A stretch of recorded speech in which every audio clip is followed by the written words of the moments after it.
Halo semua, selamat malam. Ketemu lagi sama aku Eka. Yang pada malam kesempatan hari ini kita akan membahas atau sharing-sharing seputar masalah mental illness atau kesehatan jiwa, kesehatan mental. Oke, sebelumnya aku berharap semoga semua para pendengar yang setia tetap dalam kondisi sehat walafiat dan gak kurang satu apapun. Baik, segera kita mulai. Tapi sebelumnya jangan lupa apa teman-teman? Oke, jangan lupa simak video ini sampai selesai. Baik, kalau sebelumnya aku membahas tentang seputar permasalahan anak, dampak dari COVID dan lain sebagainya ya. Nah, pada kesempatan kali ini aku akan membahas apa sih mental illness ya, dan apa kaitannya dengan kita sebagai orang tua atau sebagai figur yang mendampingi anak selama bertumbuh dan berkembang.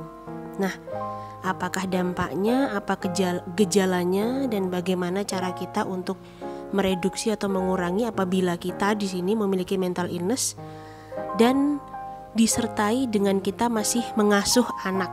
Nah, itu nanti yang akan kita bahas. Apabila nanti ada hal yang ingin di-sharingkan atau didiskusikan, gak usah ragu, gak usah malu, gak usah khawatir, silahkan aja bahas di kolom komentar.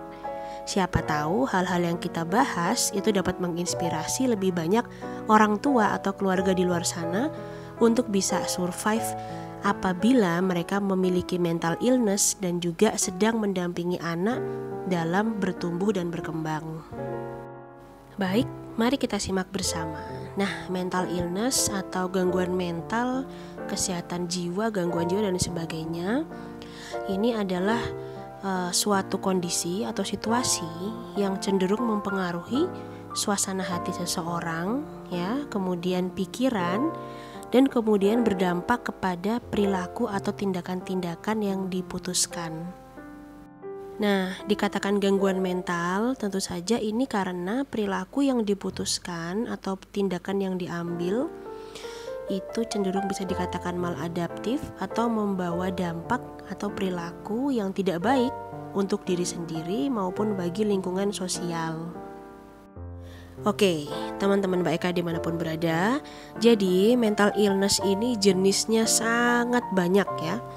Masing-masing memiliki gejala yang berbeda sesuai dengan jenis dan tingkatan-tingkatan dari masalah atau persoalan yang dihadapi oleh orang tersebut atau individu tersebut. Nah, karena mental illness ini atau gangguan mental bisa dialami oleh siapa saja tanpa terkecuali, ya, maka alangkah baiknya apabila kita memiliki kesadaran sejak dini. Gak perlu takut, gak perlu khawatir.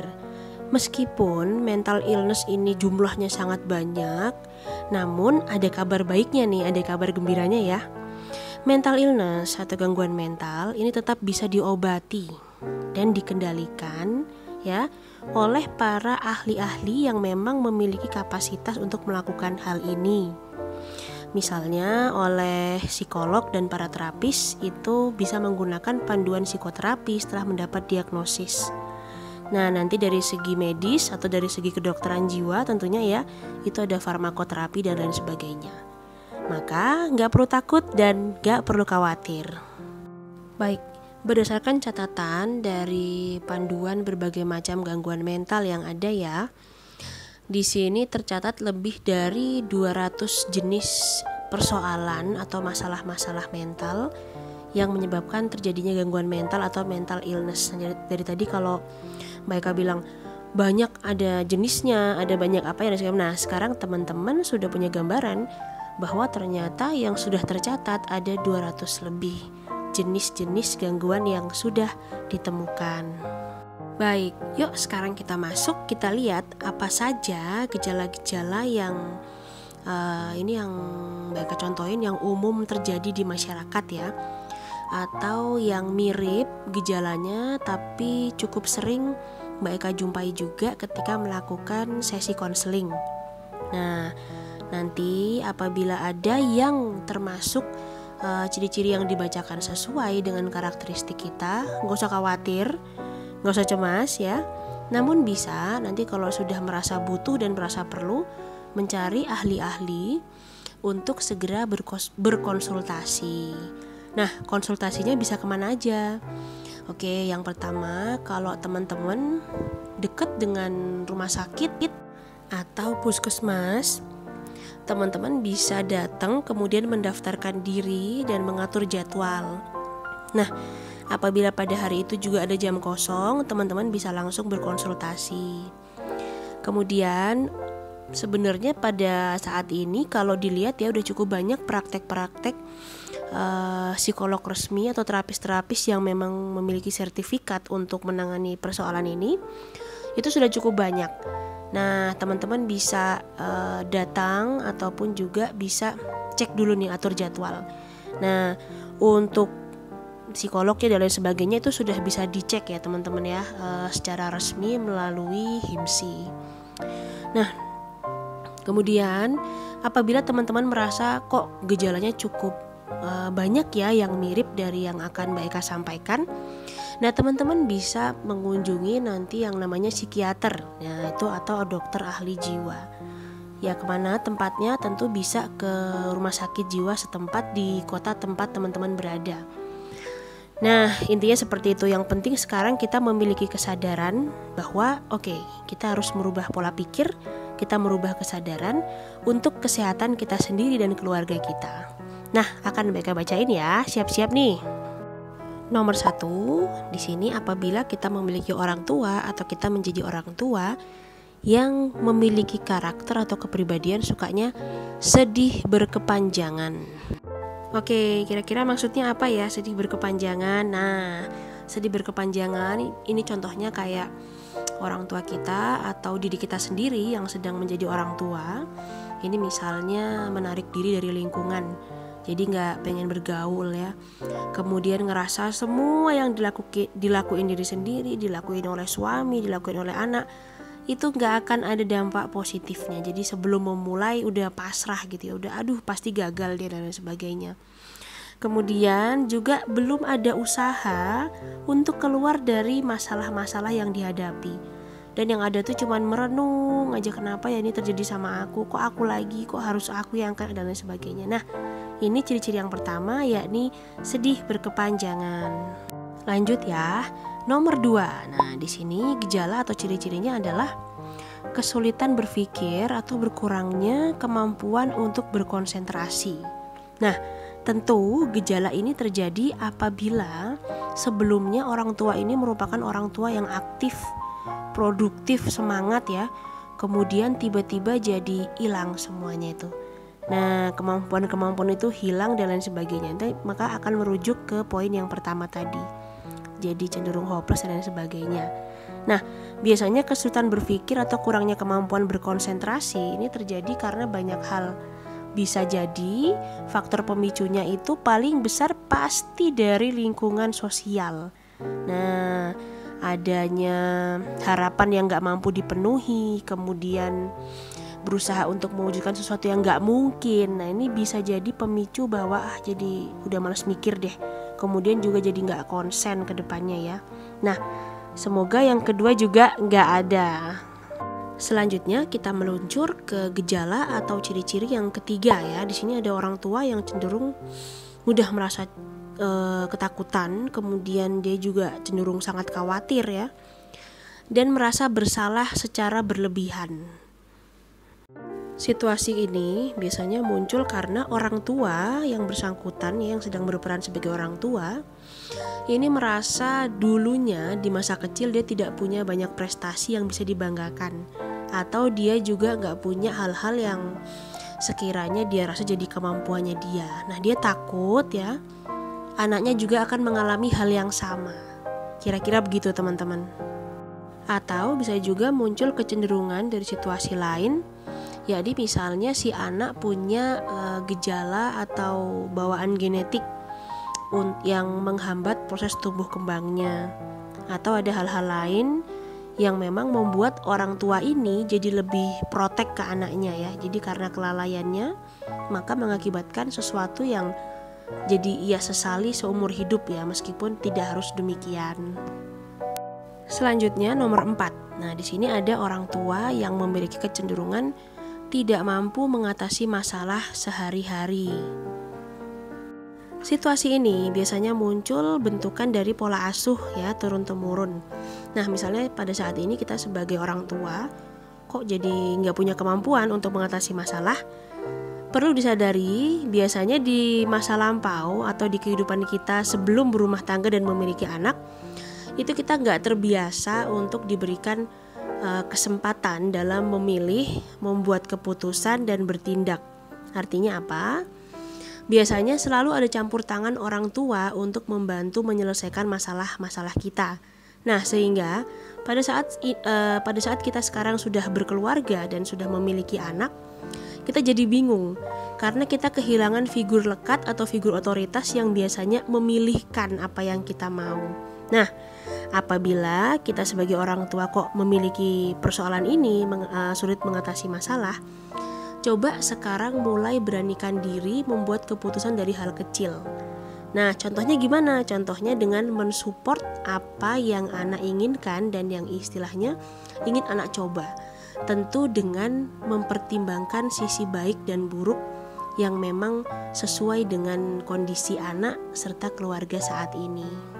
Selanjutnya nomor 5. Nah, di sini ada menjadi orang tua atau orang tua yang memiliki gejala merasa persoalan yang dihadapi oleh diri sendiri itu adalah yang terberat.